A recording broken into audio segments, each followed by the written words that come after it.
What's up, everyone? Chris Yandel here for ChannelFireball.com, and welcome to another edition of Audio Articles, where it's our job to bring you a new article every day, Monday through Friday, from the top Magic the Gathering pros in audio form, so you can listen on the go, wherever and whenever you want, for free. We don't just have a podcast, we also have a lot of really great content on YouTube, so head on over to YouTube and search for Channel Fireball and ring the bell next to the subscribe button.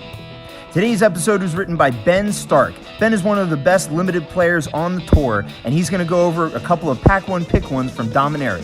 Thanks for being with us today, and here is What's the Pick? Dominaria Pack 1 Pick 1 with Ben S. by Ben Stark.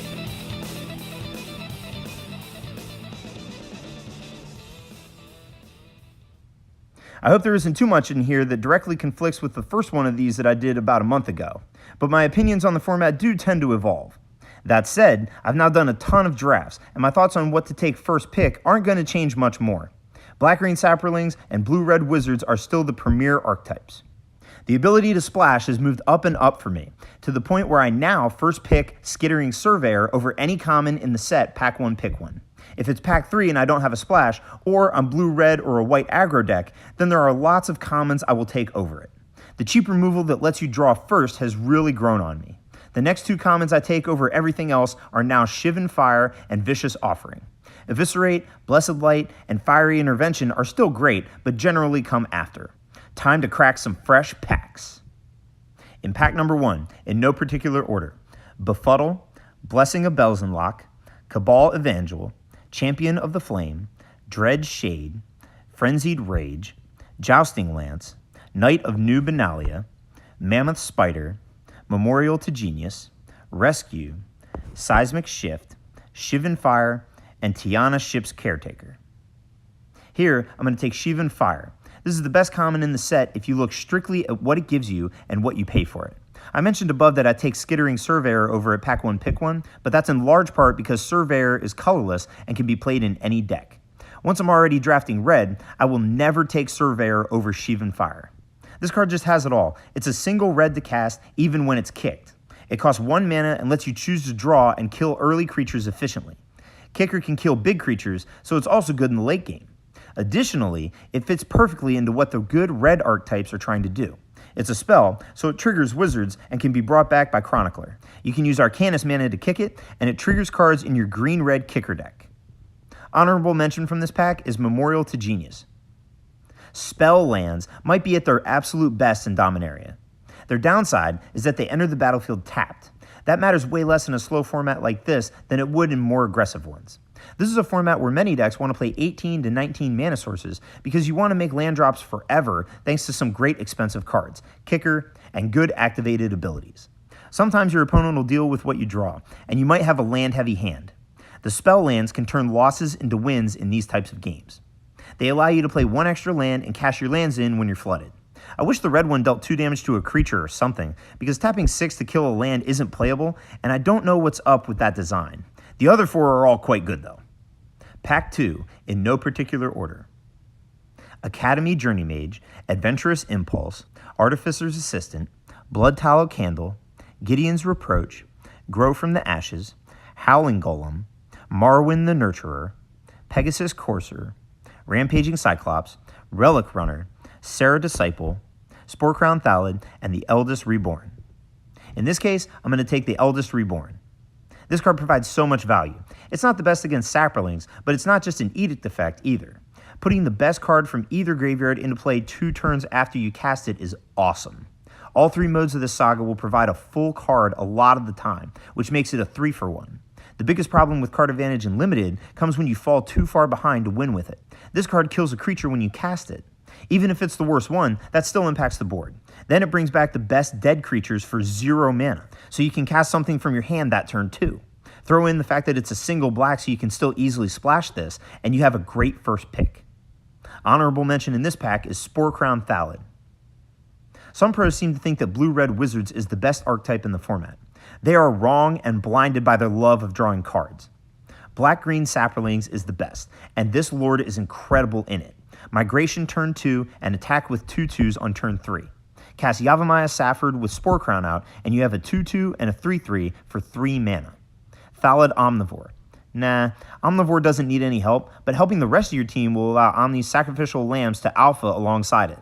Also, draft Soul Salvage more aggressively if you have Thalids with this Little Lord so that you can bring it right back if the opponent has removal for it.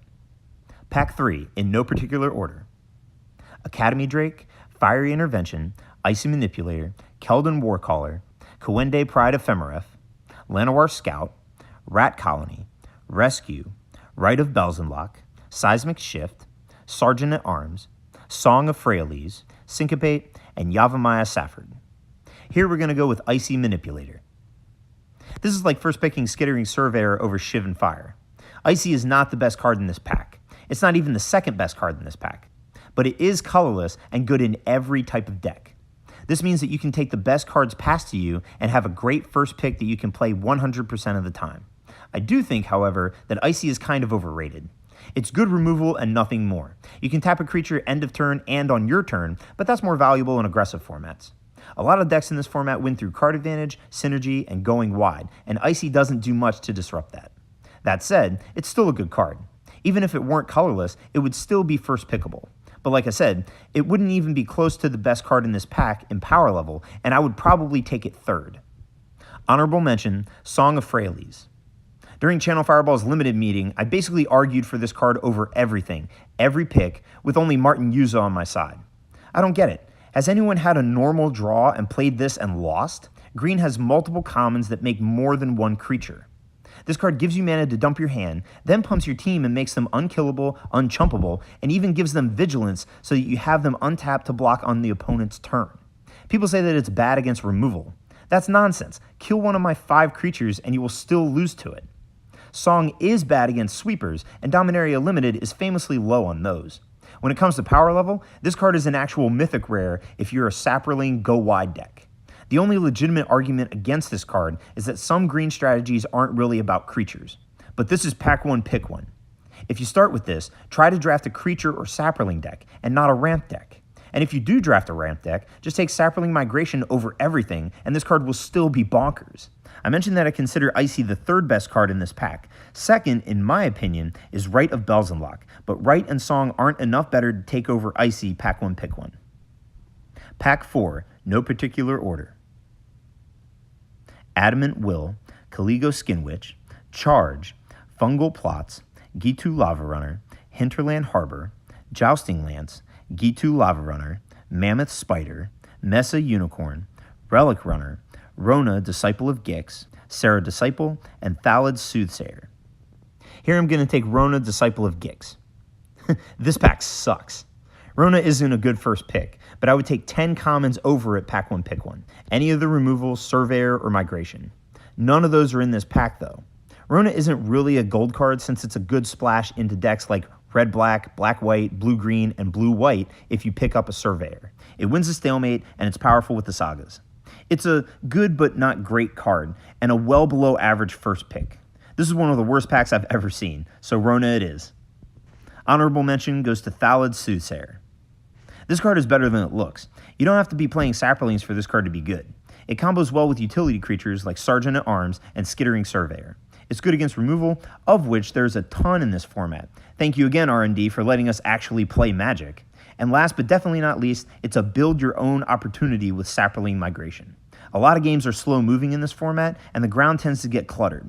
Being able to cash in your smallest bodies to find removal, card drawing, and bombs in the late game is a valuable ability. And in this format, you won't get punished for spending turn 4 to put a 2-3 into play.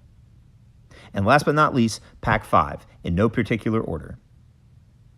Danitha Compassion Paragon, Feral Abomination, Frenzied Rage, Gitu Journey Mage, Homerid Explorer, Knight of Grace, Merfolk Trickster, Mesa Unicorn, Opt, Primordial Worm, Radiating Lightning, The Mending of Dominaria, Tragic Poet, and Vicious Offering. With this one, I'm going to go with Vicious Offering. There are a lot of cards in this pack you could reasonably take. There isn't a lot separating Knight of Grace, Danitha, Mending, Vicious Offering, and Trickster. Of those 5, though, only Vicious Offering is a really good splash card. And further, if there's one point that I'd really like to hammer home, it's that this is a format where it's good to draw first, even if the opponent is aggressive.